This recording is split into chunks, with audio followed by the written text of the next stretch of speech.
What is going on, everyone? This is Eric coming at you from just outside of Hartford, Connecticut, live for HartLandSportz.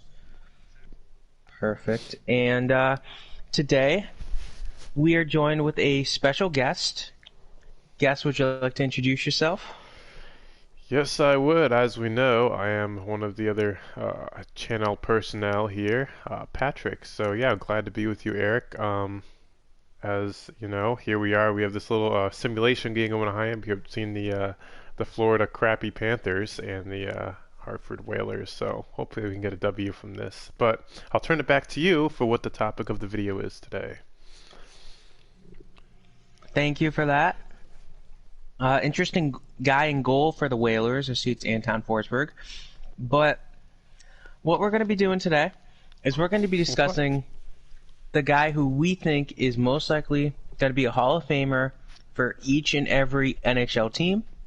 Now, this is a topic that I've had in mind, and I know Patrick and I have talked about it before. And we're not going to really start debating each other on certain players, because I know there's going to be players that we're going to really go at each other for. We're going to be like, oh, hey, why'd you choose this guy over this guy? We're not going to do anything too crazy with that today. We're just going to basically talk about the guy, why we think he's in the Hall of Fame. And there will be a couple teams where we don't think there's going to be a Hall of Famer, at least not yet. And there will be a couple players that we're going to go with. We're going to kind of speculate and say, this guy looks like he's on pace to make the Hall of Fame. So if you disagree with our picks, please feel free to leave a comment in the section below. Let us know why we messed up, who we should have gone with instead. Please, we always love that. We respond to every comment that you guys make, unless it's spam. So that's pretty much the big rule there. There's no real thing, like we're not gonna... Let's get a couple teams out of the way here real quick. I'm gonna say a team like New York Rangers last year, it would have been Henrik Lundqvist, hands down, no questions asked. Obviously, he is retired due to a health concern.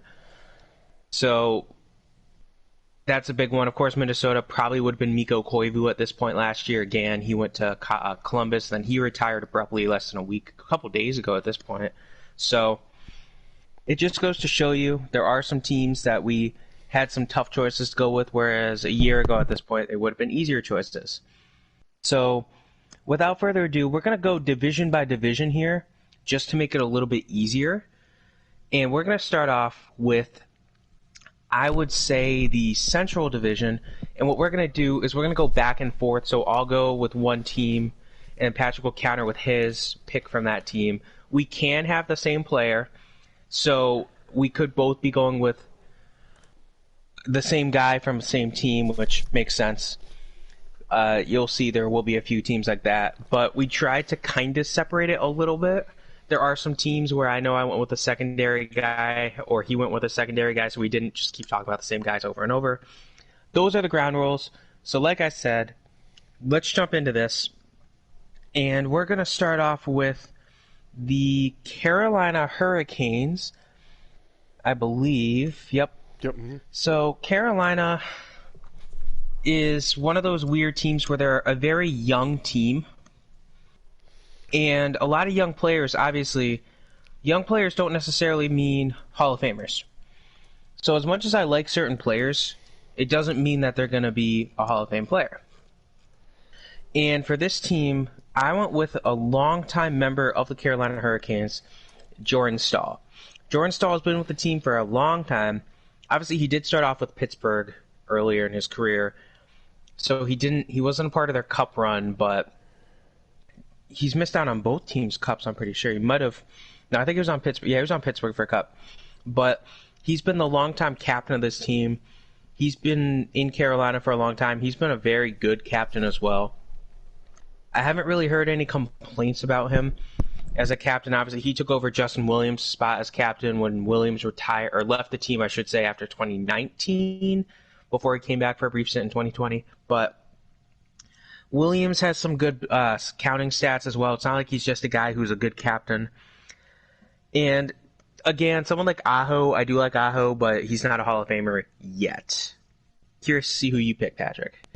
So I went with a younger guy for sure, but he's not as young as Aho. Obviously, like you said, Aho's like, he kind of broke out with the Hurricanes in the 2015 season and a couple seasons by, and he got better. But still on the younger side. I went with the guy who actually has a cup besides Jordan Staal, and that is Teuvo Teravainen. Solid player overall. And warning, by the way, he is 26. Aho, I think, is 23. Solid player all around. His breakout year was the year, I think, right before the 2015 season, if I'm not correct. And I double checked to make sure he did win the cup, one of the cups with the Chicago Blackhawks. And he's a really solid player overall. Him, obviously, on the line with Aho and Svechnikov and stuff, provide good offensive pressure and stuff. And I think he's really somebody that can develop into an even better player going forward, whether it's with Carolina or a future team, because obviously he's still a really young player. So this is one of the teams that I did pick a younger player. I don't remember, according to my list, if there's any other players that are younger than him. I don't think there are, because a lot of other people are mainly older and more experienced. But that's who I went with for Carolina. Moving on to the next team, we have, what do you know? We have the Chicago Blackhawks. And now me and Eric and I, both know that there are plenty of players on these teams that were here for this whole dynasty thing that they did. These Blackhawks were dominant in the 2010s. And if I had to go with one player myself, I definitely went with Jonathan Toews. Not only, obviously, was this guy here around for these 3 nice, warming Stanley Cups under, I'm forgetting the head coach's name. Joe Quenneville. But these Jonathan Toews, along with the other players, I'm sure Eric chose one of the other ones, are all dynamic players, offensive players, and they are just goal scorers, and they're just really all-around great players. Are they good now? They're not as good, obviously, as they were a couple of years ago, back when they had those cup days, but they're still decent, and they can still hold the team from finishing, hopefully, last in the Central Division this year. So we'll have to see how that goes. But who did you pick for yours? So, again, just like you did, I did go with a guy who was with the dynasty of the Chicago NHL team. And I went with the man who was not the captain. I went with Patrick Kane, the guy who should have been a Flyer, but that's neither here nor there. So, Patrick Kane, again, has been a big-time leader for this team. Very dynamic player. We've seen him do more than just shoot the puck and score. He is the fastest U.S.-born player to reach 1,000 career points. That's a nice little tidbit of knowledge when I saw that. I was choosing between him and Toews. I'm like, you know what? Very good American player. He does have more points than games played. That can very well change if he plays for much longer. Chicago's definitely trending down. Well, Chicago's actually trending up right now, I should say. There are a lot of good players in Chicago, but I had to go with Kane. Patrick Kane was always the guy who stood out to me over Toews even. But it's still fun to ask people how to say Toews' name if they don't know hockey. You say, how do you pronounce this guy's name? You just get so many different responses. But Patrick Kane, he's still young enough that he'll have a couple more years in him at least. I think he'll make it longer than Toews, but I'd hope that they both just retire together. It would be very fitting. I wouldn't be upset if they retired together. It really hurt me to watch both of those guys play in the Stanley Cup against the Flyers, but that is what it is at this point in time. So next we have the Columbus Blue Jackets, and Columbus wasn't exactly the easiest team to choose a player for, at least for me. Columbus has a lot of good guys, but no one really stood out as a Hall of Famer to me. But I did go with a player. I made a choice, and I went with, this might surprise a few people, defenseman Seth Jones. Now, Seth Jones, I'm well aware he's not a Hall of Famer, at least not yet, but I do like Seth Jones as a player. He plays a solid defensive game. It's not like he does nothing on defense. And he does get involved with scoring periodically. Recent years, he hasn't done much, but right when he went to Columbus, he had a pair of seasons where he had double-digit goals. That's always a positive. It doesn't happen as much as you might want it to, but again, defensemen, you don't necessarily want everyone to be an Erik Karlsson guy where he gets 50 goals a season, 30 goals a season. You want a guy who plays defense. Seth Jones does that. He is a leader, so I'd be pretty happy to have him on my team. But now I'm curious on Patrick's pick for this team. So just like you kind of said, there really isn't a player at the moment on the team that would, really be close to a Hall of Famer in the next couple of years. But I kind of just went with a biased player, and that was Cam Atkinson. As we know, Eric and I know this guy did come up in the farm league through Springfield when they were the affiliate of the Blue Jackets. So some of us, I'm sure, have seen, or anybody else that lives in the Hartford or Springfield area may have seen him in person playing there. But this is, he's a solid player overall, and he's, within the last, 2 or 3 seasons, maybe 3 or 4 seasons, he's been a rising star for them. And he's still a counting player that a lot of people can count on, and he's with the team for a good amount of time, and I think he can really develop into a solid player. But I really don't think he would be really a Hall of Fame player unless he went on to get a cup with another team or something. So we'll have to see how that goes. So now we move on past Columbus to Dallas, the Dallas Stars. And as we know, Dallas last year had that run all the way and ended up losing in the final to the Tampa Bay Lightning. Sorry, Hunter, if you're watching this. But anyways, so there's a couple key players here that we're gonna point out here. So the player I chose was none other than Tyler Seguin. So Seguin, obviously, this was a little bit of a biased pick as well, even though he is a good player for the Stars, at least when he first joined the Stars. Now he's not, I wouldn't say he's as good now. But obviously this guy coming from Boston numerous seasons ago, he has a lot of experience in the playoffs, and he has a lot of teammates right now on the Stars that I'm sure you'll mention one of the players, if not, that help him score these goals. And obviously, even though the last 1 or 2 seasons his numbers haven't been very high, I think he still has a good future ahead of him because he's still on the younger side. So that's who I chose for my player. Now let's go over to Eric. I was choosing between Seguin and Jamie Benn, and I went with Jamie Benn. I do appreciate Seguin. I do like what Sagan's done. And I would have liked to see Seguin get a cup, but I did root for Tampa. So if you go back and watch those videos, I was rooting for Tampa Bay, in part because because the Flyers got knocked out. I'm like, I'll go with the East Coast team. It's not Boston, it's not Pittsburgh, so it's not Carolina, so I'll definitely be fine going East Coast. But Jamie Benn is a guy who's just been all over the league, or not all over the league, just in Dallas, but he's been a very good player. We've seen him. He does have these really strong seasons. He has fizzled off just like Seguin has of late. That's the problem with these guys. They start to get old, and sometimes they lose their scoring touch. But Jamie Benn has always been a guy that I've been watching, and I enjoy watching him play. I enjoy watching Seguin play, too. And it might be a bias the complete opposite way that Patrick had the bias for Seguin. I might have the bias against Seguin because he played for Boston. So, I don't know. I just went with Jamie Benn.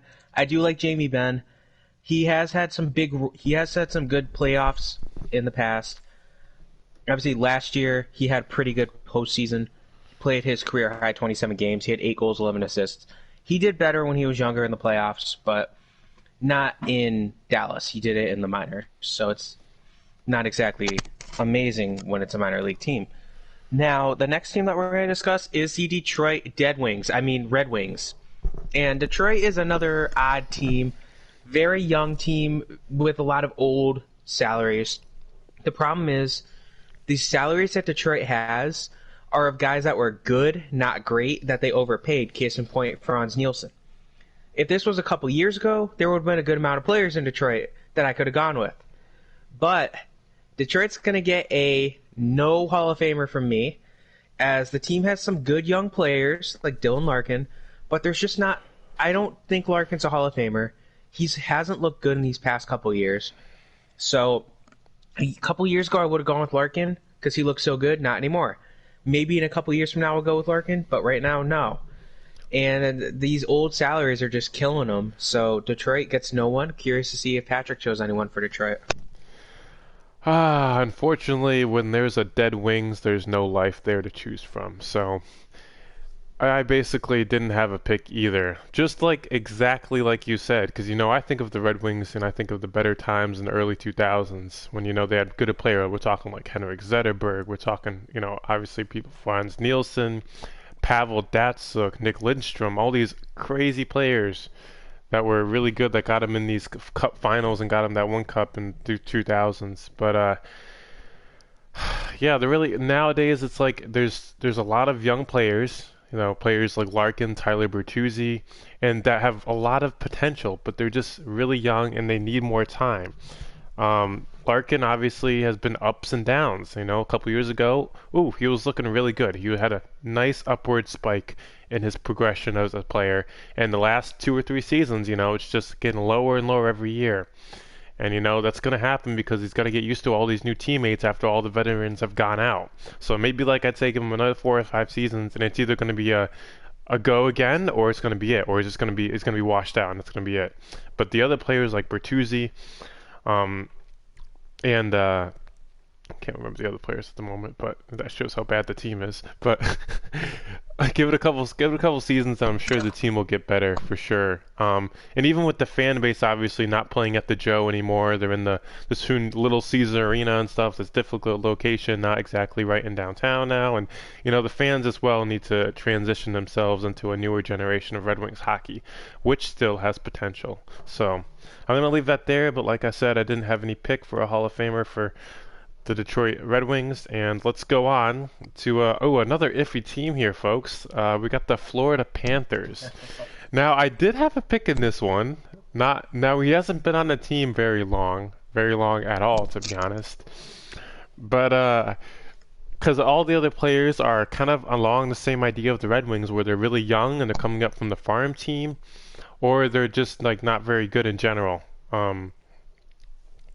So I went with Patrick Hornqvist, and this was obviously not on his performance within the last, within this season with the Panthers, because he hasn't been there long at all, obviously. But this was based off of his performance with the Pittsburgh Penguinss. Solid player, physical player. He's obviously one that obviously gets in the rough stuff a lot, whether it was playing the Bruins or I'm sure playing with the Flyers as a Penguin, because there was big rivalries there. I thought he was one that stuck out to me on the roster for sure. I know Eric probably has another player that might argue it, but in my opinion, there was really no other current active. I mean, there was other players on the Panthers that we're talking like Noel Acciari isn't a bad, Huberdeau isn't a bad player. But I just thought that, out of all those, I thought that Hornqvist stuck out as like kind of a sore thumb that needed to join and help out the Panthers get back on a playoff track. So I'm curious to see what you have for your pick for Florida. That surprises me, Hornqvist, but it's interesting that I was choosing between two guys for my guy for Florida, and you mentioned three guys in your discussion there, and none of those three were my two guys. So probably last year at this point I would have said Sergei Bobrovsky. He was my second choice. And yeah, again, bias, possible. I remember him as a Flyer. I wish we never traded him. But he does have the business to back him up. But I went with a younger player in Alexander Barkov. Barkov has really stood out in recent years. And if you put him on a team that actually has a fan base, like if Hartford had a team, come at me, Florida. Challenge accept. Come at me, please. Seriously. If you're a Florida fan, I'd love to hear from you because I know there's probably about 20 of you in existence, so come at me. But, I mean, Barkov himself has even come out and bashed Florida fans, but this isn't a bashing. So it would be very interesting to see Barkov. He's a young player. He's 25. And he's a very good player. I love to see him. I love to watch him play. He's a talented player. Recently, he hasn't been doing as good. But, I mean, there's no one in Florida in recent years, and he's not the heart and soul of the offense anymore. There's other guys. So he has to adapt to his role. He needs to learn, okay, I got to stop shooting the puck as much, start to pass it a little more, and he'll start to do better. But I do like Barkov a lot. I think Barkov definitely has Hall of Fame potential. It's just going to come down to, can he remain a relevant player for the next 10 years? So now we go to Nashville. And Nashville is another interesting team where there's a lot of players that I like in Nashville, But really, there was one guy who stood out to me as Hall of Famer, and that's a guy who's unfortunately nearing the end of his career. Basically, he's already been replaced on that team. But goalie Pekka Rinne, I do like Rinne a lot. He's been on that team for a long time, and he's been such a good goaltender ever since he made his debut for the team. Do you know how many Vezinas off the top of your head that he has? Oof, no, but if you keep talking, I'll look it up. Yeah, so he is a very good player. You always whenever back in the day you'd watch the guy play and you'd watch Nashville play, and they're a very defensively oriented team. So I'm watching, Nashville, and it's like, all right, this is a very strong defensive team, and they have one of the best goalies in the league. I know it took him a while to get a Vezina, but very good player that I love watching him play. Now, like I said, his career is almost over, but still, he's a great player. He has the stats to back him up. Unfortunately, he doesn't have the cup. They came just short against Pittsburgh, and he's getting up there in age. He's not the player he was. I know that he's 38, but I love to watch Rinne play. So, did you get an answer on that by chance? So he won the Vezina in 2018, but he was nominated 4 seasons: 2011, 2012, 2015, and 2018. So all right. He was a finalist in those 4 seasons. Okay. Did take him a while, only one Vezina, but still, I would go with Pekka Rinne. Curious to see who you have for Nashville. Dude, it's funny, actually, to be honest. I actually decided I chose Pekka Rinne as well. Huh. It's interesting. You were telling me about like who you thought you were gonna pick, and you were like, "Oh, he's nearing the end of his career." I'm like, "Okay, maybe that's Pekka Rinne." And you're like, "Oh yeah, and he's got something to replace him." I'm thinking, "Oh, UC Saros." I'm like, "Oh, wait a minute, he's got Pekka Rinne too." He's like, "Oh yeah," but yeah, Pekka. Oh my God, this guy's a rock. I mean, all these Finnish goalies, like, what is with it? Him, Rask, like they're solid goalies, and they stick with their teams from the beginning to the end. Because obviously, Pekka Rinne has been with the Predators pretty much all of his career, so. Yeah, so, I mean, yeah, sadly, he's nearing the end of his career because he's now approaching 40 as he's 38. And, it's sad that it doesn't seem like he's going to be able to get a cup in his career. But, having these other trophies, like Eric had mentioned, the Vezina Trophy, he was on the All-Star team a year. The fans have voted him goal of the year and stuff, and all these awards, so I think he should be really satisfied with his career in the National Hockey League, because he's been with the Predators, according to what I'm seeing here.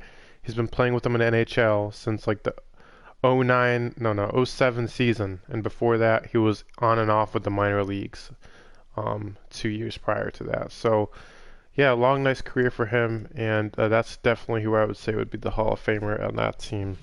Because all the other good players that were on that team a couple seasons ago have now gone off in different directions. Like obviously Mike Fisher no longer plays, or Kevin Fiala, I think it is, that's his first name. Yes, sir. What would have been a potential one, but obviously he doesn't even play with them anymore. So, yeah, so that's what we went for. Surprising, we went for the same person, actually. I didn't think that was going to happen. All right, and now we move on to the other Florida team, but this is the one that has fans, ladies and gentlemen. So, like Eric said, any Florida Panthers fans, go ahead and come at us. I know there's not many of them. Omitting some of my cousins that may follow the team, like all the other ones are definitely fake fans, and they deserve to watch a soccer game. So, Inter Miami has a team if you're interested. So anyways, let's go to the western side of this Florida state and go to the Tampa Bay Lightning. I feel like we might have the same player here because probably there aren't too many left, and obviously there's one that recently retired, so I obviously went with Steven Stamkos. Guy finally got his his nice Stanley Cup Lord last season. Obviously, battling injuries all throughout the season makes a nice comeback. That one playoff game in the finals, comes on the game for like 1 or 2 shifts and scores a goal. And just stays out the rest of the game to be moral support for his team is just awesome. Not many teammates will do that, because the injury will overtake him or stuff. But this is the Stanley Cup Finals, so Stamkos really wanted to be there for his team, support him, and they got the cup, and he was there with them and everything. So a solid player. His career has been great with the Lightning, and so that's who I chose. Now, yes, I did go with Stamkos as well. Stamkos, of course, was the first overall pick back in '08. Other than that, basically everything I was going to say was mentioned by you, but I'll reiterate it too. Seeing him on the ice during the Stanley Cup Final game 2, I believe it was, that was just amazing. You could see the team's morale just shot up because of it. He obviously was playing hurt. He goes out there for a couple shifts, scores a goal, never to be seen again on the ice until they, won the trophy. But it was just the moral support, the morale boost that you get from seeing him return from injury, go on the ice. He's been such a good player for such a long time as well that if he were to retire today, I think he'd be a Hall of Famer. So it would be borderline more so, but I do think he'd make the Hall of Fame. It goes to show you this guy's a very good player. It would have been nice to see him produce more so in their cup run in their cup win, I should say, in the 2019-2020 season. But still, it was nice to see him get a goal in the cup. Fact is, his aim is forever in sketched in Lord Stanley. Great to see him. So, after Stamkos, that concludes the Central Division.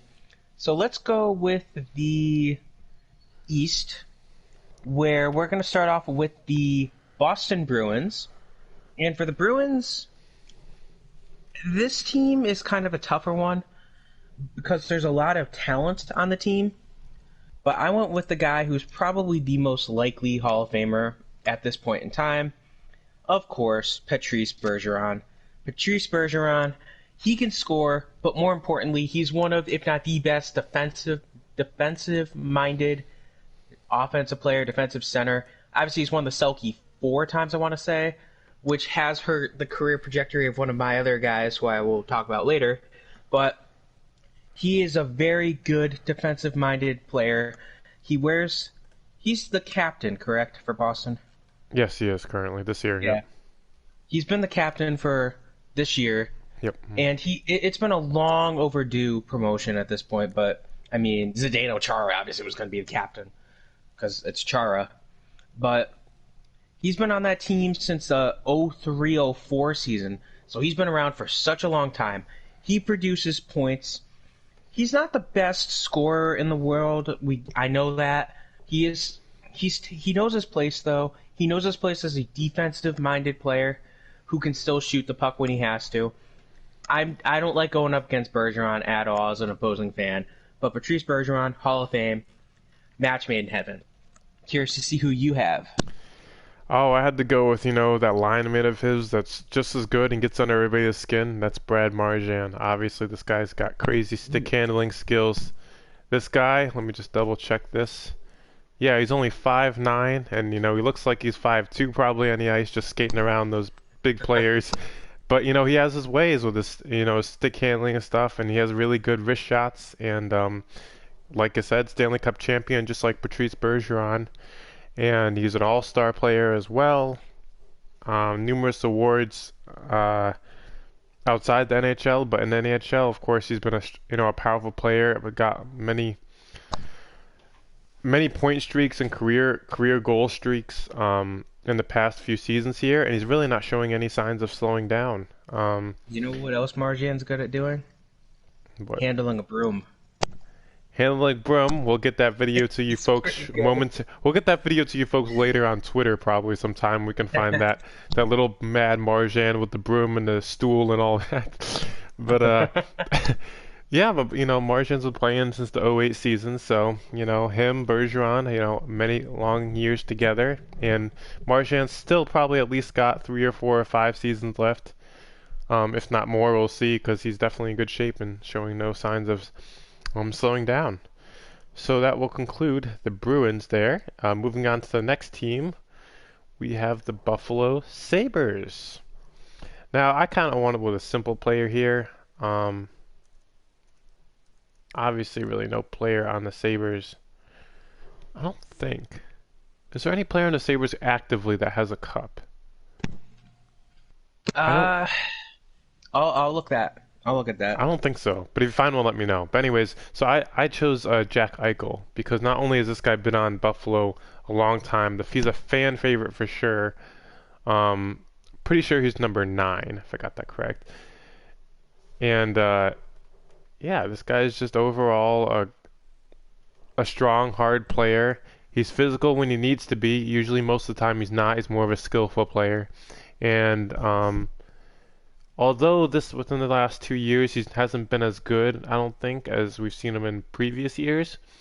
But I really think with the new players that Buffalo's added, whether it's Taylor Hall or Eric Stahl coming over from Minnesota, I mean,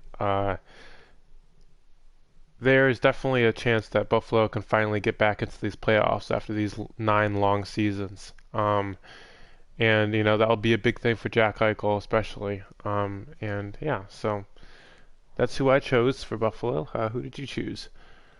So once I saw the roster, I did remember they do have one guy, Mr. Eric Stahl, got a cup of Carolina. Okay. I went with the best contract in the league, Jeff Skinner. Oh, wait a second, Jeff Skinner sucks. Yeah, I had to go with Jack Eichel as well. There's no one else on that team. Maybe Eric Stahl. You can make a case for Eric Stahl. But Eichel is the one who's more likely to make the Hall of Fame. Like you said, fan favorite. I mean, Buffalo is one of my teams. They're not my favorite team. I have some Whalers fan first, Flyers second, Canadiens third. Ducks are up there, Buffalo's up there. I own an Eichel shirt, so I have to go with Jack Eichel. I mean, I own shirts of 5 sports players right now. Eichel's one of the 5, so that should tell you something right there. And I love watching Eichel play. You basically said everything I was going to say, too. Very good player.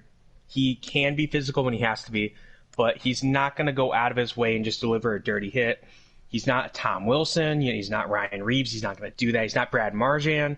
He's going to do what he has to do. When he has to drop the gloves, he'll drop the gloves. But he's more importantly going to be the guy who goes out of his way to shoot the puck and try to avoid physical contact unless he needs to. After Buffalo, we're going to go to the New Jersey Devils. And the New Jersey Devils, so looking at that team, there's just, to me, nobody stood out to me. And I know you could make a case for some of those players, and I know that you might make the case for a player yourself, but to me, I just don't see anyone in New Jersey that screams Hall of Famer to me. And there are some good players there, don't get me wrong. But who would you realistically go with? Jack Hughes, way too young. Kyle Palmieri, no. PK Subban, he's fell off a cliff lately. Mackenzie Blackwood, okay, go for it. Other than that, everyone's just too young to do anything and really have a chance, or old and not, on the trajectory to make the Hall of Fame. So New Jersey, to me, I just didn't have anyone that I thought served a Hall of Fame spot. Curious to see if you chose someone for a Hall of Fame potential. Well, as you know, the Devils haven't won a Stanley Cup since the year 2002, and since then it seems things are just getting lower and lower. Now, I didn't really necessarily have a certain player I chose. I noted a few players here that I think would be potential ones in the future if they got on different teams. Now, the funny part is, yeah, of course, Blackwood, come on, dude, that guy's garbage. And then you look at the fact that they acquired Aaron Dell. Now, Aaron Dell was a goalie that played for the San Jose Sharks. And if I'm not mistaken, I'm looking at his stats here, he did play in the finals when they, as a backup, when they were playing the Pittsburgh Penguinss in the 2016-2017 season. Yeah, he did. But now that I think about it, I think it was the 16 season, right? That the Penguins played the Sharks. I'm trying to think. Anyways, long story short, obviously this guy has what we call, that the Devils don't know this, it's called playoff experience. So, so anyways, I think Aaron Dell was a noted one, but since he's mainly been a backup for the most part, because Jones was the goalie in San Jose, I would say Subban was the other one, but more obviously with his days with Montreal and his more beloved town than the trashy city of New Jersey. So I think that I just noted Subban and Dell, to be honest, because all the other players, like you said, Blackwood, he was obviously way too young. Guy just started playing a season or two ago. Needs at least 5 seasons to get warmed up before you can actually tell if he's going to be a good player or not. And yeah, so that's how we ended it there. Nothing really to see in New Jersey. We would like to see them back in the playoffs. I'm sure everybody would. Unless you're, I guess, a Rangers fan, or an Islanders fan. So now moving on past the New Jersey trash heads, we go to the New York Islanders. And I chose for the Islanders, I just had to simply go with the captain himself, Anders Lee. Guy's a strong player, big physical, pretty physical guy. He definitely knows where to stick his head in at times. And I think that he definitely is one that is a leader, not only because he's captain, but he's a leader on the ice. His ways where he has good passing ability, definitely has good defense when he needs to help back up the defenseman when he's hold on one second. I was just looking at something. When he's playing with the Islanders, obviously there was a loss when they lost Tavares and stuff. Tavares would have been the go-to, but it's not looking like that because he decided to be a traitor and move on. But that's another story, and I'm sure the Islanders fans would like to hear that one eventually. So that's who I chose. I chose Anders Lee. So who did you pick? I was choosing between Anders Lee and Matthew Barzal, and I wrote down both names for myself, but I'm going to go with Barzal just so we can talk about the second most likely Hall of Famer on that team. Now, he's a lot younger than Lee, so it's more of a stretch to say Hall of Famer Matthew Barzal, but he's still a very good player. He's only a couple of months younger than us, you and I both, who's born in May of 97.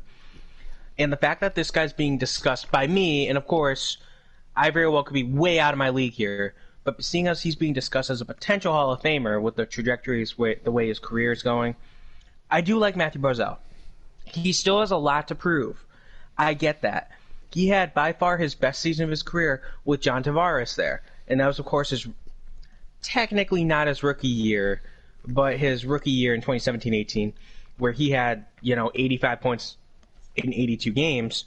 But we have seen him. He has kind of gotten a little better as time has gone on. He had a rough 2018-19 season, but he did rebound a bit in 2019-20. Of course, his career statistics, or his statistics that year, were a little worse than other years because, that's kind of what happens when there's a certain lockdown and the season's cut about 12, 14 games short for reasons that we don't want to mention, but a certain thing that's been, plaguing the earth for the past year about. So, yeah, that's who I chose for the Islanders.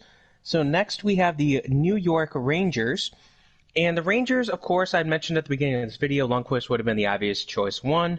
But now that he is gone, he will be retiring, or he is retired. He played his whole career technically for the Rangers, so he will go on as a Ranger. But I'm going to go with Panera Bread, Mr. Artemi Panarin. Panarin, very good player. He might not have the career stats of somebody who, if he were to retire today, he wouldn't be in the Hall of Fame. I know. But he is a good player. And realistically, the problem with the Rangers, too, is who would you really go with other than him? Zibanejad just isn't there yet. Maybe in the future. And Panarin, I know he's been on a bunch of different teams. This is his third time. This is his third team, I should say.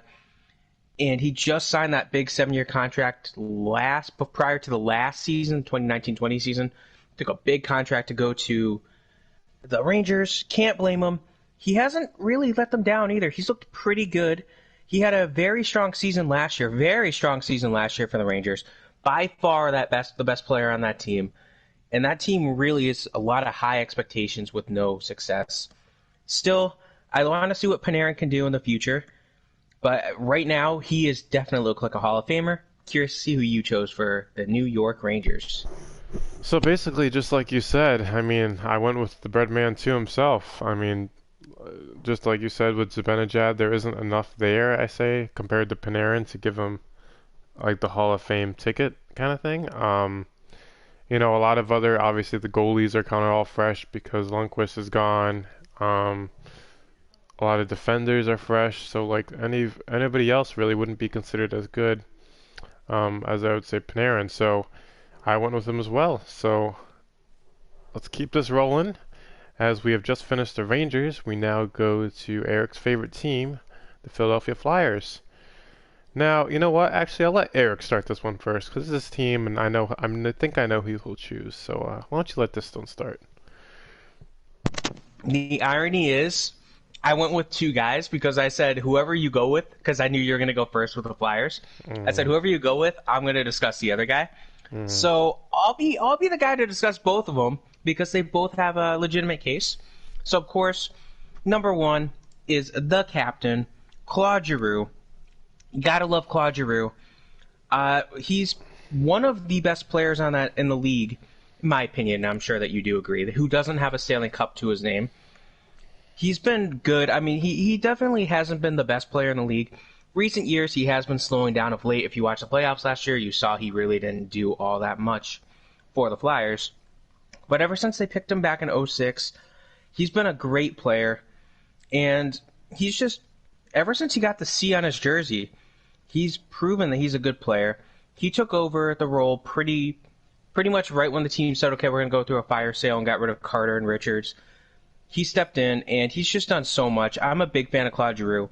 I love watching him play. I love watching the guy as a Flyer. He's such a good player, and he does hold the record. He just broke it not too long ago. For most games as a Flyers team captain, he broke Bobby Clarke's record. And obviously Bobby Clarke, one of the best players in the history of the league. Of course, bias. I know he's not better than Gretzky, but one of the best players in the history of the league. If you break a record that was held by him, I got to give you respect for that. My second guy, I had to go with Sean Couturier. Sean Couturier, I mentioned when I was discussing the Bruins, Patrice Bergeron. He has those 4 Selkies. Couturier is always like the runner-up for the Selkie. He did win it in 2019, in the 2019-2020 season. Finally besting Bergeron's record there. Finally beating him. Of course, right now he is hurt in the 2021 season, but hopefully we see Couturier come back soon. He's younger than Giroux, so I think it is realistically possible to see Couturier as a Hall of Famer. The Flyers have been struggling defensively without Couturier right now. His impact is definitely felt. Definitely felt. Shout out to Carter Hart, maybe 5 years from now. Curious to see who you chose for the Flyers. I pretty much went with the given, which was Claude Giroux. I didn't know that stat, what you said about the longest games played as a Flyers captain. That's interesting. Yep. So, yeah, of course, his leadership skills. I do agree, like you said, that he's one of the best players that really hasn't won a cup from the East, especially in the Metro Division. And, there's still a chance for sure that he can get it. There's a few more seasons left, so they really got to push. Their best shot is, probably this season or next season with the players they got for sure. Whether that's Couturier or Hayes or Nolan Patrick or Konechny and stuff. So, we'll see what they put together. But yeah, I went with Drew for that one. So then we move on now to the rival of the Flyers, which is the Pittsburgh Penguins, and I went for the obvious here, which was Sid the Kid, the crybaby kid. His name is Sidney Crosby, folks. We all know this guy. He cries, he whimpers, he does everything. But does he get anything? No. They give him a couple cups, they leave him alone. His career is over and nothing is done. All right? So, the main reason they gave him that Hall of Fame is obviously the 3 cups that he's won. Not only in the 16 to 17 season, but back in, I believe it was 2009. Yes. So yeah, of course, and obviously he's not like a solo guy like other popular players on said teams that we'll get to. But he's more of a person that helps, that uses other teammates, to help him, whether it's Malkin, Getzel, or um, other players that used to be on the team at the time when they were winning those cups. Because now it's like they get in the playoffs and they get wiped out. I mean, last year they qualified, or they were in the qualifier because they put the qualifier rounds and they lost, which was really, really sad because they were expected to go at least past the first or second round. They didn't. So that's what can I say? I mean, clearly things are slowing down with Crosby, but overall, his history as a player since he started playing on the team at those early times with Lemieux and stuff were definitely ones to remember, and ones that really show off his career as being a lifelong celebratory one for the city of Pittsburgh and the fan base. So I went with Crosby. I couldn't go with Cindy Crosby because Crosby's the second biggest baby in the league. He has been surpassed by Brady Tkachuk, but I can't go with Cindy Crosby. Cindy Crosby's obviously a Hall of Famer, so I want to talk about a guy who I actually have respect for, and that's Evgeny Malkin. Malkin has embraced the number 2 role on that team, and he doesn't complain about it. Now, we both know if Captain Concussion was the number 2 behind Malkin, Captain Concussion would have left via free agency. He would have said, I don't want to be the number 2, and he would have left. He is not a guy who's willing to compromise. You can tell just by looking at him. And, of course, I'm a Flyers fan, so I hate Captain Concussion. There is no denying that. He's one of the players in all sports that I dislike the most. I cannot stand him. If I was an NHL player, I would definitely do whatever I could to agitate him and get him to drop gloves. But we all know his teammates would have to swoop in and protect him because he never fights because he's such a coward. Anyway, before I keep ranting about Cindy Crosby, let's look at Malkin. So Malkin obviously has been a key piece as well on their 3 cup wins, 09 and then 16 and 17. A very good player. Of course, he's been playing a long time too. He was playing in the KHL, I believe, beforehand. Maybe not. No, he only was in the KHL for that lockout year, now that I look at it. But he's still a very good player. I love watching Evgeny Malkin play. I actually have respect for him, like I said, unlike Captain Concussion. Malkin, of course, benefits from playing on the same line as Crosby, or being on the same team as Crosby. But I still love watching this guy. He makes a lot of big plays. He's always up there near the lead in assists. So he's okay with being the second-tier guy. He wants to see his team win. He doesn't want to necessarily succeed himself as much as someone like Crosby does. So Malkin, I do think Malkin's going to be a Hall of Famer, a definitive Hall of Famer. First ballot, maybe not. Depends on how the Pittsburgh fan base reacts when he leaves. Because Pittsburgh, I don't want to make this a rant. So next, we are going to go with the Washington Capitals. Unless I'm skipping somebody. No. Oh, you're right. So the Washington Capitals, there's only one. There's 2 answers for this team. And you got to go with the one, obviously. What can you say about Alex Ovechkin other than Hall of Famer? He's obviously going to be a Hall of Famer. Do you want me to say anything more than that? He's a Hall of Famer. Alex Ovechkin's a Hall of Famer. I'll pass it over to Patrick because there's nothing else to really say. He's arguably the best pure goal scorer in the league's history. Yes, some would argue that he's a better pure goal scorer than Wayne Gretzky. Pass the puck over to Patrick. See who he says. There really is no other choice. I mean, I had the grade 8 as well. This guy's, passion. He's at 707 now, I think, in goals or something like that. 708, 709. I don't remember exactly, but he's getting up there. He's 6, 7 spots away from the number 1, leading the league in history of goals scored. Obviously, we know at the top of that is Wayne Gretzky, but Ovechkin only being 33, 34 years old, he could easily do it. And he's not really showing any signs of slowing down. You just get him in his office of that one-timer position, and he's got it. I mean, if it wasn't for him, I don't think the Capitals would have necessarily gotten that cup back in 2018. But Definitely not. at the same time, I don't think they wouldn't get gotten as far in playoffs and stuff as they have been in the last few years.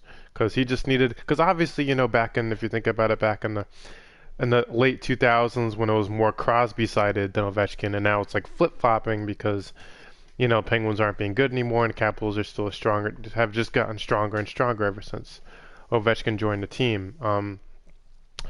So I mean, there's definitely another chance that Ovi could get another cup for sure. Um, and we'll just have to see how that goes, but definitely Ovechkin for sure. The Great Eight will definitely be in the Hall of Fame. I'll tell you that right now. 711 goals right now for anyone wondering. 711, two more than I even thought. But she's gonna get it. But we'll see. So now we go on. Let's go to the. We'll go to the West, and then we'll do the North Division last. Sounds good. Since this is, hockey is Canada's #1 sport, so we'll finish that off with Canadian teams. All right, so let's get to the first teams. We have the Anaheim Ducks. First of all, I'm going to say this name sucks. They should keep it the Mighty Ducks. I was a big fan of Disney, and I think that's kidding. I'm just kidding. But let's just get right into it. Obviously, we have to go, which I think you probably had the same pick. I was thinking I was going to be like, oh, I should have done Corey Perry, but Corey Perry's not on the team anymore. But I had to go with Getzlaf. And I actually didn't think about Getzlaf until Eric reminded me because, obviously the Ducks haven't been a very good team lately, struggling with goalies. But I think that Getzlaf is a strong player. He's been in commercials for the Ducks and everything. Fan base knows him for many years. He got a cup with the Ducks, and yeah, so that's why I went with Getzlaf. What about you? I went with Getzlaf. I'd like to discuss that Patrick didn't remember that he was on that cup-winning team, so he just took a stat from me there. That's fine, though. So Getzlaf definitely should be a Hall of Famer, and he's been a key piece on Anaheim for years to come. For years, again, him and Corey Perry. It would have been a tougher choice if Corey Perry was still on that team, and I actually was thinking Corey Perry too, for the team that he's currently on, but one guy has him beat, in my opinion. So I do like Getzlaf. Definitely a guy who knows how to drop the gloves if he has to, but he's not going to take stupid penalties being rough.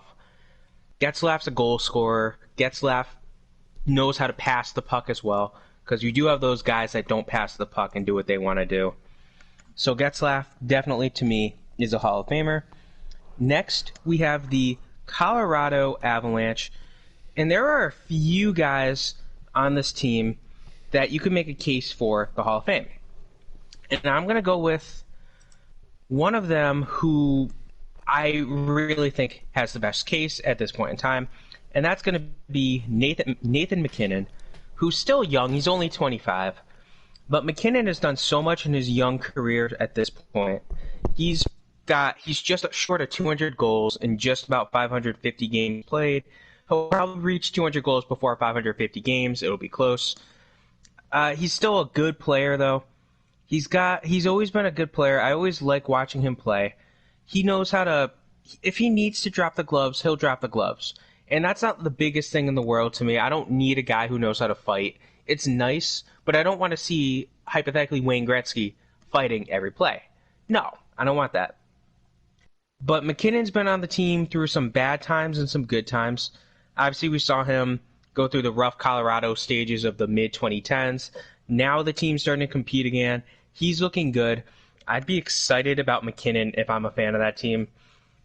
He, obviously, very good player, two-time All-Star, and he won the Calder Trophy, I believe, as well. So I'd be pretty excited about MacKinnon's future and even present day. Curious to see who you have for Colorado.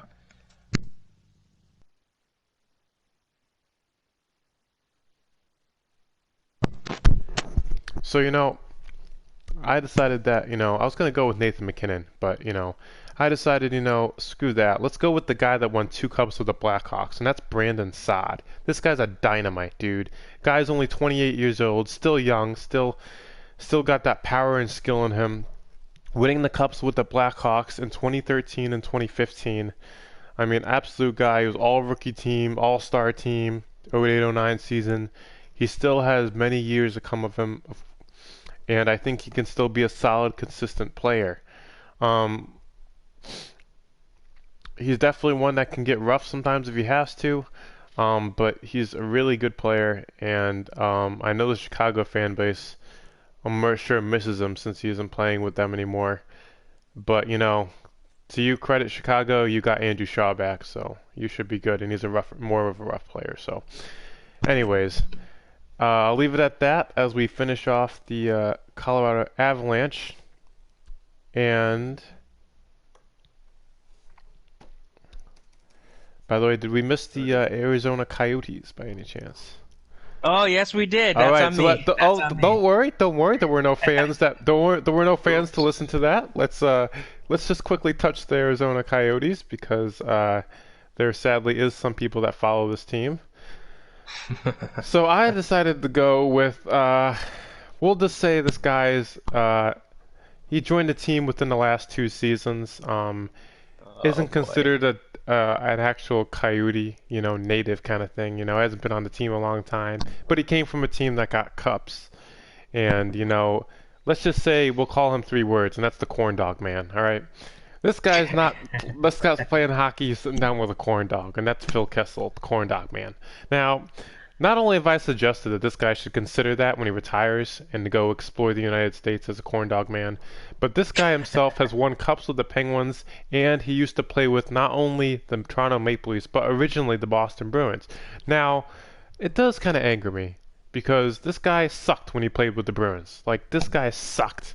Like, I don't know what the heck happened. He goes with the Leafs, and then he starts doing good, chopping at people's ankles and everything with a stick, gets suspended, becomes this whole, badass kind of person, and then he gets traded to the Penguins, and then he starts winning cups. I'm like, what is this garbage? This is ridiculous. I mean, you could say the same. What the heck happened with Dion Phaneuf in Toronto? I don't know, but that's another story. But I chose Phil Kessel because he's a veteran. Obviously, it's no question whatsoever that his career is going down the hill now. Still gets some goals here and there. Still can produce. When he really has to, but he's not a first line guy, and he's somebody that maybe should be a little lighter than he should be on the scale. But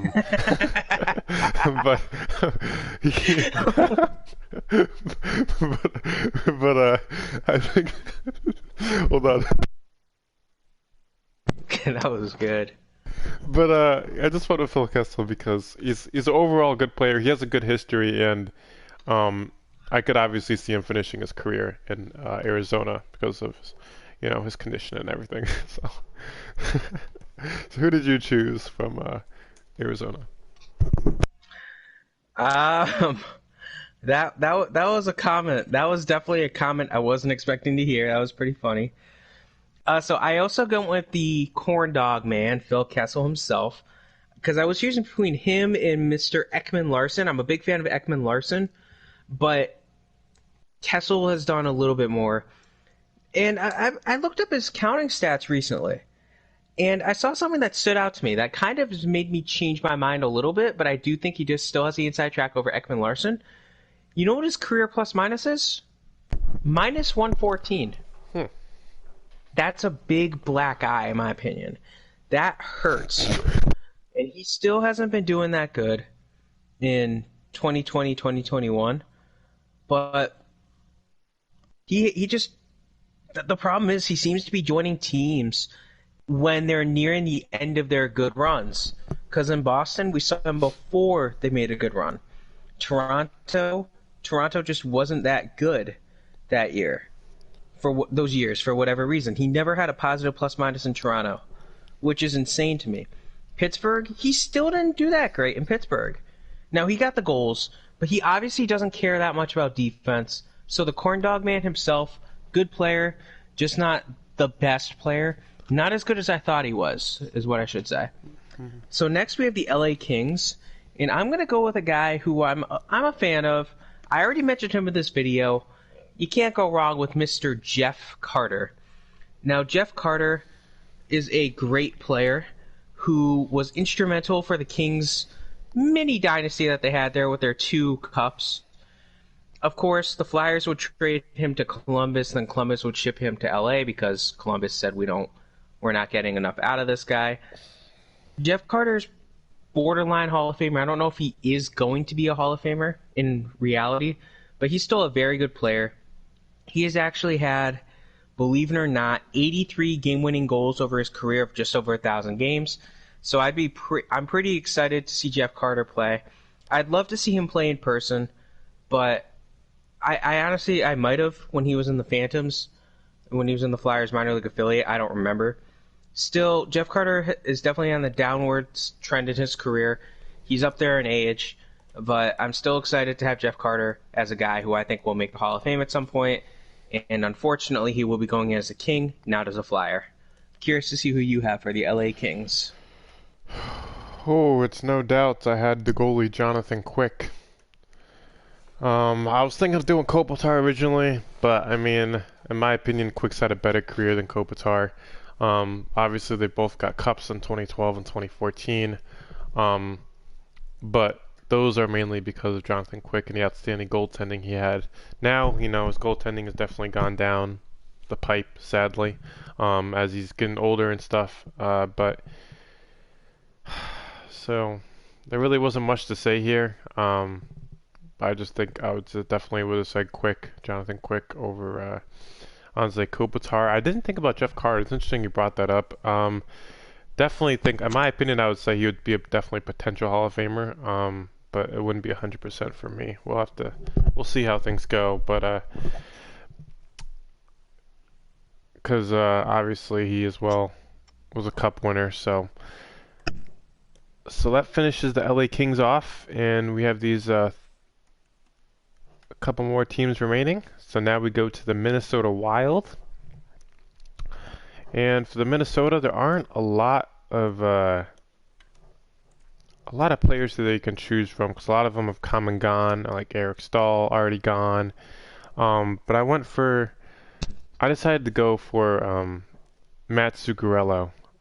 This guy's been all over the teams in the last year, obviously. Was with Dallas briefly for like half a season or a season, and then before that, he was long tenured pretty much with the New York Rangers. So I would say Zuccarello because of his Rangers year. Because he had come up obviously through Hartford, the farm team and stuff many years ago, and he's a solid player. It kind of sucks that he doesn't have a cup yet. Because I would say he's definitely a player that deserves a cup, hopefully before his career is over. But so I went to Zuccarello. So what about you? I was debating between three different players from Minnesota, because Minnesota has a lot of great players, but none that stood out head and shoulders above the others. So I had Zuccarello, Zach Parise, Ryan Suter as my big three. And that's not even including Jared Spurgeon, who I could also have made a case for. But basically, my top two, those are my top three. I'm not going to discuss Zuccarello since you just did, but I probably, if I had to choose today, it's really tough to choose between Parise and Suter, since the two of them literally signed with Minnesota so they could play on the team together. They both signed these massive contracts, and I can conceivably see both of them in the Hall of Fame together. Now, they're both trending downward, more so Parise. Parise seemed to hit the wall harder than Suter did. He has been dealing with some injuries of late. Obviously, that 2017-18 season, I think it was, he just really didn't look good. He only played in a few games. But I still do like Zach Parise. I do like Ryan Suter. Parise is a guy that I always, especially when he was on the Devils, I hated seeing him go up against the Flyers. Such a good player. He's a guy that I always liked watching play, and it's so exciting to see Zach Parise play. Other than that, there's other guys on that team. Ryan Suter, again, that's another guy who I do like on the ice. Ryan Suter's a guy who's been out there for a while. If you compare the two of them, I think it's easier to make a case for Ryan Suter than Zach Parise at this point in time. But Ryan Suter's just a guy that, the problem is people don't know defensive players that much. You have to really stand out as a defensive player. And Suter, he does play offense, but he still doesn't have 100 career goals yet. So that's why I thought Parisi had a slight edge over Suter. Next in the West, we're going to go with the San Jose Sharks. And my pick is the Carolina Hurricanes legend himself, Patrick Marleau. Now, Marleau is to an extent more of a longevity stats guy than a standout guy. I know that Marleau has never really been the guy who I'm writing home about and saying this guy's elite. He's been in the league since the year I was born, 1997, so 97, 98. So that right there tells you he's still playing today. He should have a lot of points, and he does. He has, in his career, he does have 1,190 points, and you could have made a case for the Boston Bruins legend Martin Jones, but I gotta go with Marleau. I just think that Marleau is the better player. Marleau has by far the better chance, and it's a similar thing to like Jágr, for example. It's just the longevity. He played in the league for so long, so he got a lot of points. Is Jágr the second best points getter in NHL history? No, but he played for such a long time that he, with so many good teams, that he got a lot of points. Marleau, great player. Love to see him. I hope he gets a cup at some point in his career. Plus, I think the absolute best thing about Patrick Marleau is he cost the Penguins a third-round pick just to see him play like 5 games, and that was it. Curious to see who you have for the Sharks. So my number 1 pick was obviously Marleau as well, but my number 2 was Erik Karlsson. Let's get a little jokesy here. Obviously, Karlsson was the only good player that really ever played for the Ottawa Senators in recent years. Once he left, and so did the spirit of the fan base, ladies and gentlemen. But let's just say, he's only played 2 teams in his career, and that's Ottawa and his current team, which is San Jose. Great guy during the playoffs. He really knows how to play some playoff hockey. Whether it's finding ways to get 5 goals in like 5 minutes or something and come back and somehow beat Vegas and knock them out of the playoffs because of a bullcrap penalty. Anyways, I think he could be one of the underpaid players for some reason. I'm only seeing him making $2 million when I think he could easily be making $4 or $6 million. But compared to the other players, yeah, him and Marleau, definitely key players. Karlsson, as we know, is a Swede, and all Swede and Finnish players are really good because they grew up playing hockey. So I'm going to leave that there. There wasn't much too much to say because obviously I know more about the East teams than the West teams, but I just think Karlsson is a really good player, and he still has potential, I would say. He's only 30 years old. He's got at least, I would say, 4 or 5 seasons left in him, if not more, and we'll see where that takes him. So that finishes off the San Jose Sharks, and then we go to the 2019 Cup champions, the St. Louis Blues. And I went with no other than, now you're probably gonna critique me on this because this guy is still young, but there really wasn't a player on the team for St. Louis that I think deserves the Hall of Fame, to be honest. Because let me explain this for a second. So I originally thought I was going to go with Tarasenko, and I was like, oh, Tarasenko is also Torrey Krug. But then I was like, oh, what about Binnington? Because Binnington's the one that practically got them the cup in 2019. So, and then all the other players are either too young and stuff, so I kind of settled on, a couple players. So I thought, oh, okay, Binnington is one of them. Here's the thing with Binnington. Obviously, he's a really young player. He's been great the last 2 or 3 seasons, or last 2 seasons, this past season and the one before. Because obviously he was back and forth from the minors right before they had won a cup.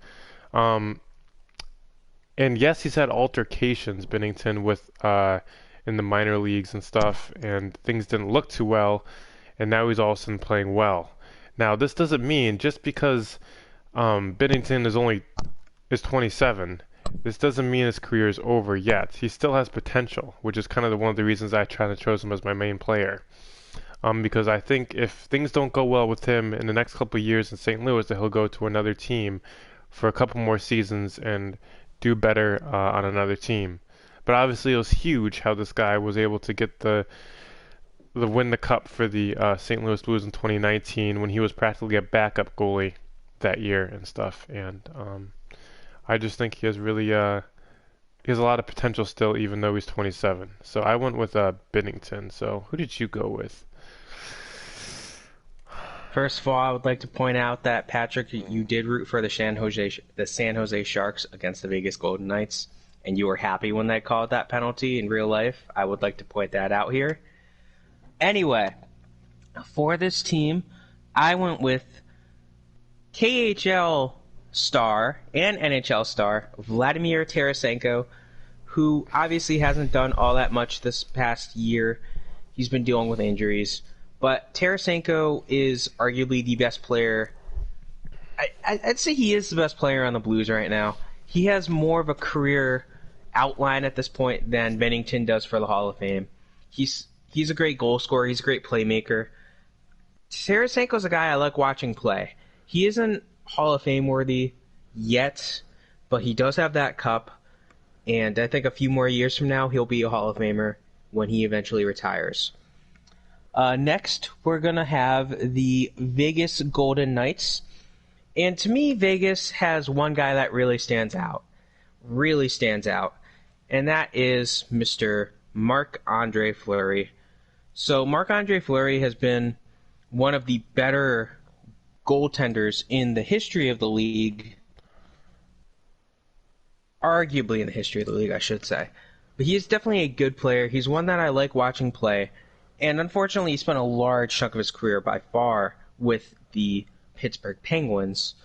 But when Vegas became a team, Penguins decided to leave Fleury available for the expansion draft. He went to Vegas, and he picked off where he left off. He picked on to where he left off in Vegas, and he's still done very good for the Vegas Golden Knights. So he's a very good player. I love watching him play. And he's such a good goaltender. He obviously has been a key piece on the Penguins. He was a piece of those 3 cups as well, just like Malkin was. 2 of the 3. 2 of the 3, right? No, all 3. All 3 cups. And he's just been such a good player. One of the better players in the league. One of the bigger well, he can't be a captain. One of the bigger goalies who could have been a captain had the league made it where you can't have a goaltender as captain for obvious reasons. But I like watching Fleury play. One of the better goalies. He can make a lot of saves. He doesn't let up a lot of those bad goals that you'll see some players do. Curious to see who you have for Vegas. Las Vegas Golden Knights. You know, honestly, my original pick was the one and only Marc-Andre Fleury, as Pittsburgh called him, Flower. Because he got those cups and everything, and he was a solid goaltender. Definitely one that really didn't show, even to this day today, really doesn't show any signs of slowing down. I did consider some other people though, whether it was the fighter himself, Mr. Revo 5, Ryan Reeves. I mean, granted, this guy is not really, amazing on the ice. This guy is no star for sure. But if he was in the Fighters Hall of Fame, I could definitely see that for sure. I mean, also, the other one I considered was the one and only Max Patches already. Because this guy, hold on, we got to remember, folks, Hartford area folks, this guy's a Connecticut native. A Connecticut native. Not only did Chara give him a piece of his money that knocked him out and made that new glass rule, but this guy had many, many, many really awesome seasons with the Canadiens, even though they weren't able to get a cup. He was practically leading them, literally and mentally, in the playoffs. And when he came to Vegas, it was like nothing changed. It's like nothing changed. His leadership role just kept moving with him. And, between him, Carlson, Reeves, Fleury the goaltender, Pietrangelo, Marshall, like they all work together, and now they're one solid team that nobody saw coming out of the expansion draft that year that Vegas joined the league. So yeah, I would have to say Reeves or mainly Max Pacioretty for sure.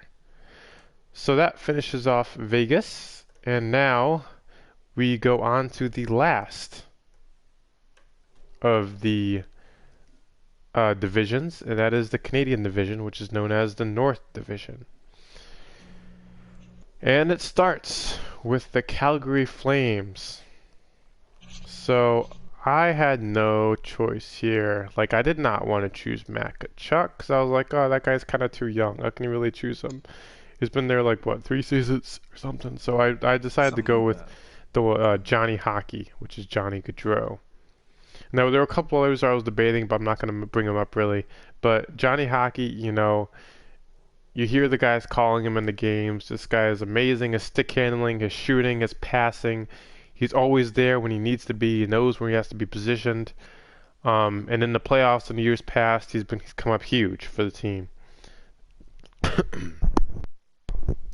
So I would say definitely I put Johnny Gaudreau on that list. Has he been doing good this season so far in this short season? Not necessarily, to be honest. He can definitely improve, and I think there's definitely room to improve because he still isn't that old of a player. So that's who I chose. Who did you choose for Calgary? I went with the man, the captain, Mark Giordano. Giordano, great player. Of course, the problem with defensemen is they don't get the goals like you might look at and say, oh, wait, why does he not have that many goals? He has broken 100 career goals, unlike Ryan Suter, but he's also more of an offensive-minded defenseman. He's a great leader on the ice, off the ice. Mark Giordano is a guy I like to watch. And if you play NHL 21 and you do an expansion draft, you could always pick Mark Giordano if you want to. Of course, that contract's why. But Mark Giordano is just a guy I like watching play. He is up there in age. He is nearing the end of his career. I only think he has a couple years at most left in him. I think when his contract's up, he's going to retire. I'd hope to see him get a ring or a cup, but I don't think he will, unfortunately. Also, I'd like to point out, there's not a lot of players born in the state of Connecticut, and you might not have realized it, but you actually have chosen 3 guys born in Connecticut for the Hall of Fame. Of course, you went Pacioretty, Jonathan Quick, and Cam Atkinson. Just something I wanted to point out there. You have 3 Connecticut-born guys in the Hall of Fame. I don't know if you realize that, but might be a little biased. Might be, but it's kind of cool. So next in the Canadian division, we have the Edmonton McDavids. And for the Edmonton McDavids, I went with McFranchise himself, Connor McDavid. So, I mean, who else can you realistically choose other than maybe Draisaitl for this team? But without McDavid, where would Draisaitl be? I don't know. McDavid is the heart and soul of that team, though. McDavid is just such a great player. I remember watching this guy play as a rookie. I remember when Manning ended up hurting him. I believe it was Brandon Manning. Ends up hurting him in McDavid's rookie year, and that knocks him out for a little while. I remember I was watching that game. I remember seeing McDavid go down, and I'm like, seriously? We're going to be the team that forever is known as the team that hurt McDavid. Great. Great job, Flyers. Great job. Great job, Brandon. Great job, Manning. Great job. And then Peter Chiarelli goes out and trades for Manning to put him on the same team as McDavid a couple years later. I'm just like, what? That's neither here nor there, though. McDavid is probably this generation's version of Wayne Gretzky.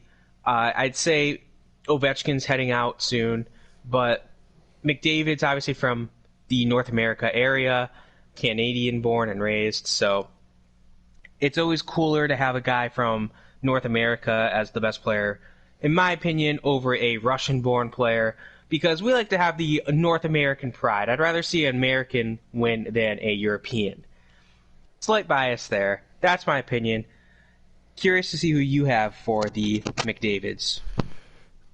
So before I shows who I picked for the Oilers, I just want to point out that I did know those people were from Connecticut. Obviously, Quick coming from Milford. Atkinson went to Avon Farms. I don't know. I just didn't think about it when it came to mind. Patrick is just, in my opinion, the most obvious one that we kind of know of. But yeah, in terms of Oilers, I went with McDavid as well. I mean, this guy's stick handling skills is crazy, just like, McKinnon, for example. Him and Draisaitl are just hand in hand, It's like you got your chicken nuggets for your Happy Meal, and then you got your orange high C that they just brought back, You got this whole McFranchise going on here. So I definitely would say that I went with McDavid for sure. This guy's just the other day, you see this crazy stick handling plays he makes on breakaways, and then there was a game just the other within the last few days that first time neither of them got a point and stuff since like a game in 2019 or something, which is shows just how much the franchise relies on them to put points on the board to get them wins. So yeah, I definitely went with Connor McDavid for that one. So now we move on to the next team, which is the Montreal Canadiens, and obviously Canadiens, another team that's in rebuild, with kind of a veteran coach that used to be the coach of Boston. So I went kind of typical here with the goaltender of Carey Price. I didn't really feel that there was any current forward or defender that really had enough experience or was good enough of a player to be considered a Hall of Famer. I think Carey Price, he's been the team many, many years, back to the good old days with the Bruins in the playoffs and regular season, having these really rival matches and rough stuff, and like he's been there and for the long haul, and I definitely put him as my Hall of Famer guy for sure. So who did you pick for the Montreal Canadiens? Quickly, like to point out that Claude Julien was the coach of the Canadiens before he became the coach of the Bruins and then returned to Montreal. I also went with Carey Price. I was definitely thinking about Corey Perry, but Carey Price is he's a prototypical guy that, obviously I'm a Flyers fan, Carter Hart looks up to Carey Price, and I got so much more respect for Carey Price after watching the Flyers play the Canadiens in that 7-game series last year in the playoffs.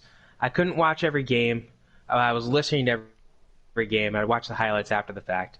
Carey Price single-handedly kept that team alive, Montreal, for the most part. He was making saves left and right.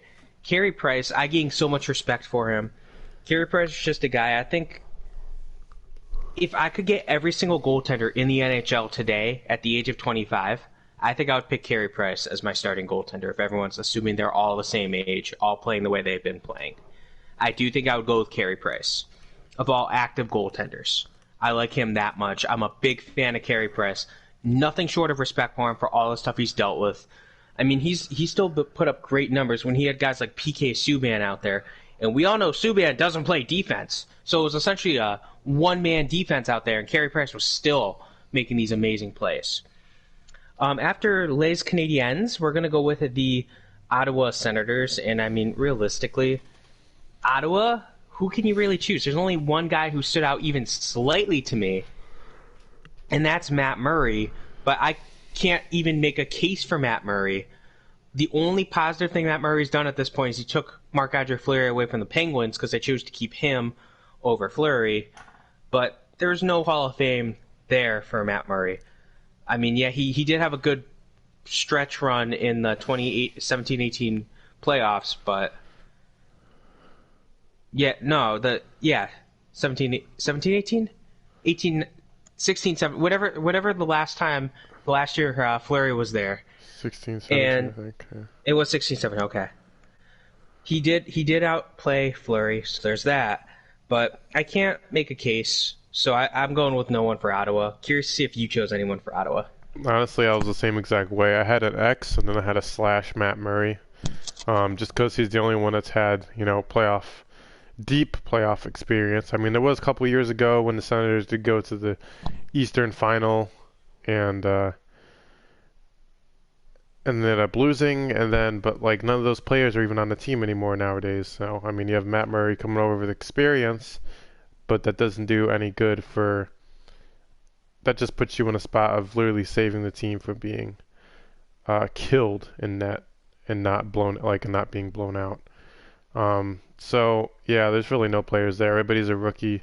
Kachuk's major rookie. I mean, all these other players coming from all these other teams, whether East or West, that they need to learn to put each other together. I thought they were going to start off stronger this year, in my opinion, but clearly that didn't show well.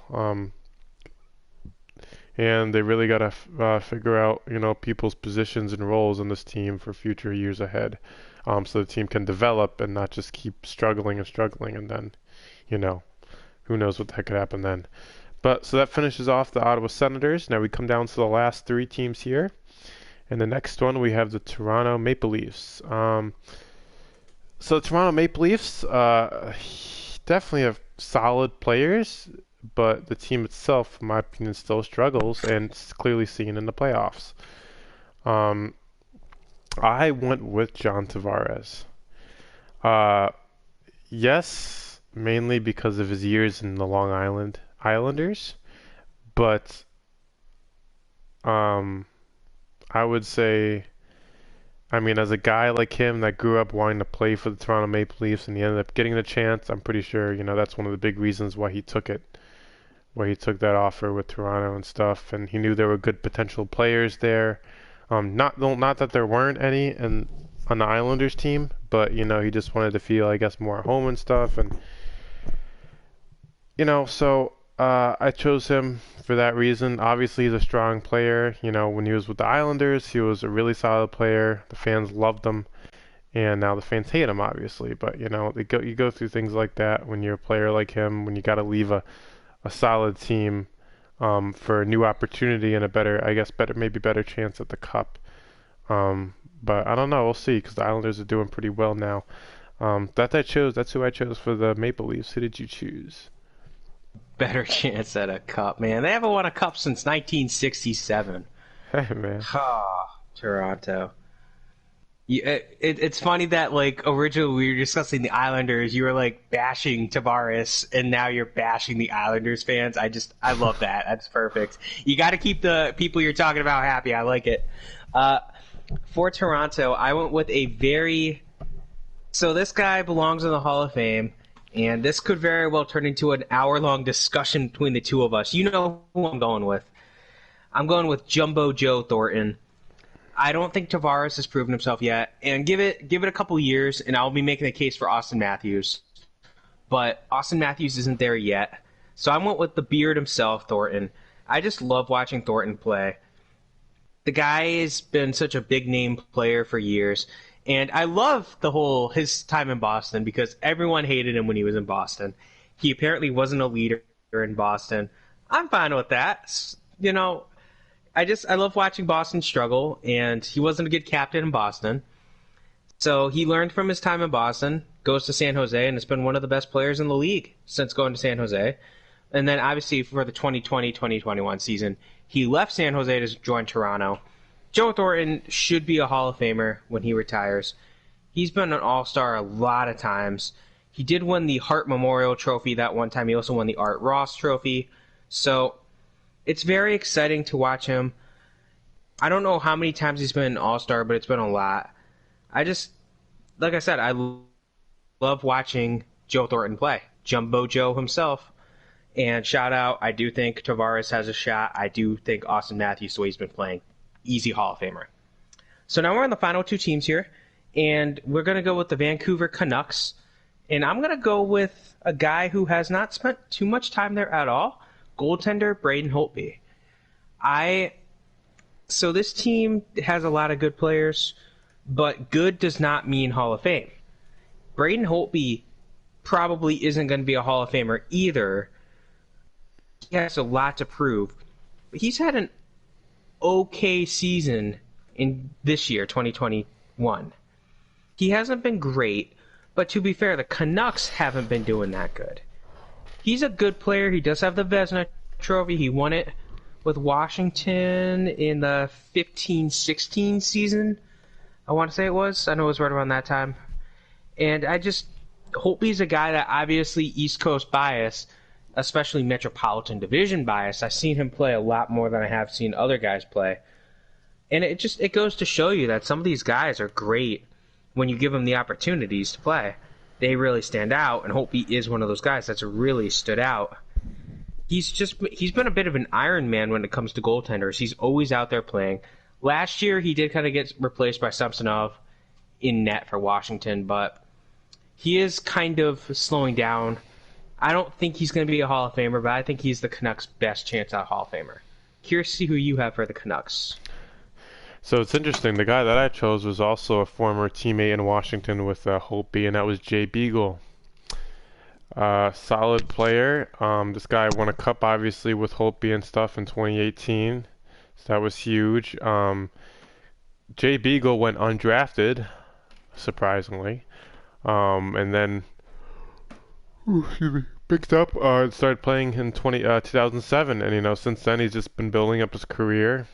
In the minor leagues and stuff, back and forth with the Capitals. And then, originally in the 2010-2011 seasons, he finally was able to play with the Capitals full time from, for that time to like 7 seasons or 8 seasons up until they won the Cup in 2018. And then he was dealt to the Vancouver Canucks. And since then, he's still been doing all right here and there, but he's not obviously like more of a key player that he did when he was in Washington.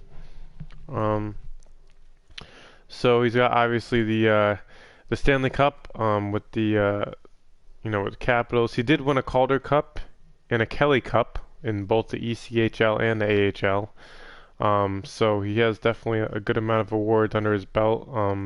But obviously the Stanley Cup is the one that looks more impressive on the National Hockey League roster. So is it going to be good down the road? He'll be decent, but I think for the most part, the highlight of his career was when he won that cup, and I think that was the turning point from there when things went down. But overall, a great guy, great shooter, and just a good career, I'd say, for him to be proud of. So now we go on to the final team in this 1.5-hour video so far, and this is the Winnipeg Jets. So for the Winnipeg Jets, this was the last team that I did not have a player to choose from.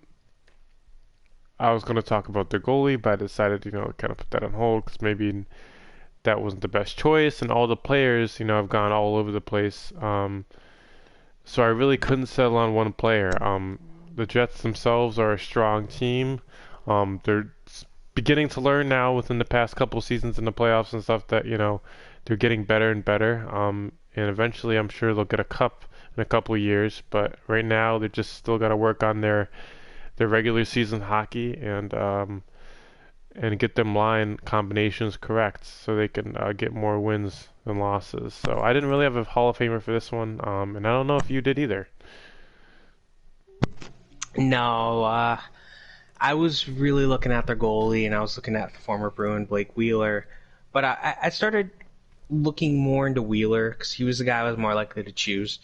And then I got reminded of the character concerns that we've seen with Blake Wheeler. And, there was that whole thing with bullying of Patrick Laine, and I'm like, okay, no, I don't want to have that. The character clause is big in the Hall of Fame voting, and it's notorious right now. To get off topic real quick, if you look at the Baseball Hall of Fame, it's so...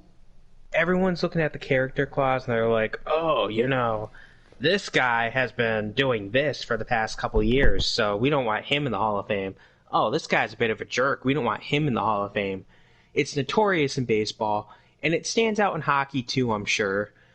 I just don't know the older school players as much as I do for baseball, but it's kind of insane to look at it and say, wait a second, character matters? It makes sense that it matters. But if character matters, why don't we have good character guys make the Hall of Fame? Still, Blake Wheeler, not a Hall of Famer. Not yet, anyway. He has to do a lot for me to prove that he's a Hall of Famer. In my opinion.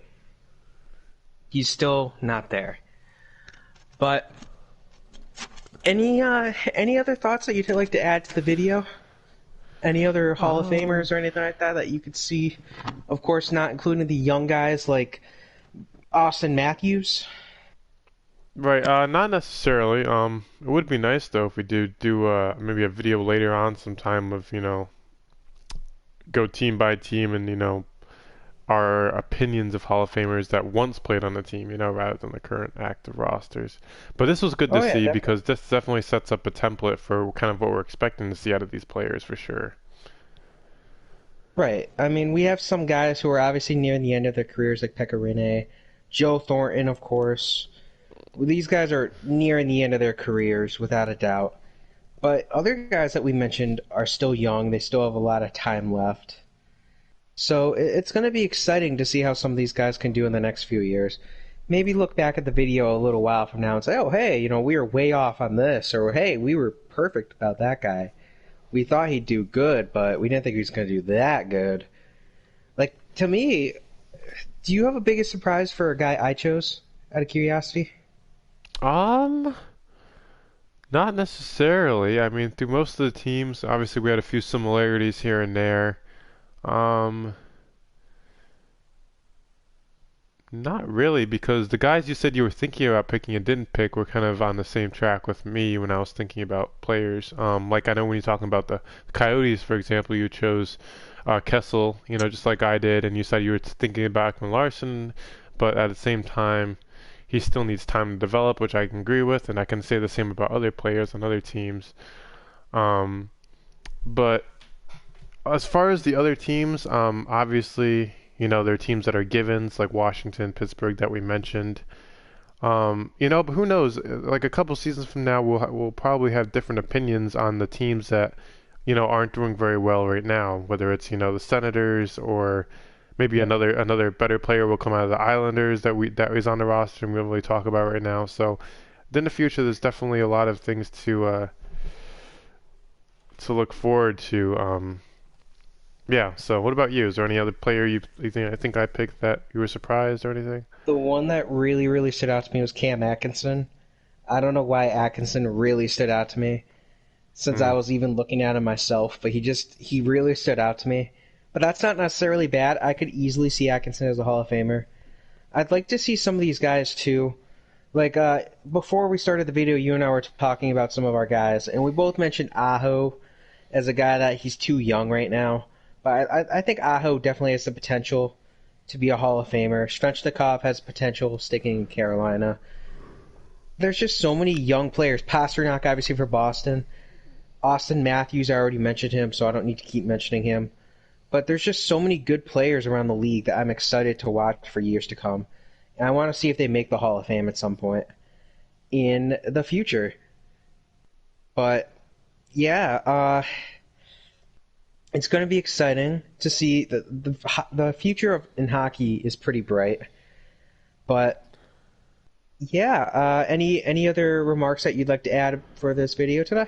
I mean, just like you said, the future is bright. A couple, like 2 or 3 seasons ago, I was like, oh, it sucks that all these like good players like Crosby, Ovi are getting old. But then you see these new talent that's coming up. Whether it's like, whether the Hughes brothers or the Kachucks or the Aho or the, all these young player Konechny and stuff. There's so much potential, and it's kind of crazy that in a few seasons, you'll see like 5 seasons from now, these guys will be getting close to their prime, and they'll be like, oh my God, it's a whole new round of players and stuff. So it just shows that, there's never an end to the skillful level that there is, and, the amount of good players that will be feeding into the league year after year. So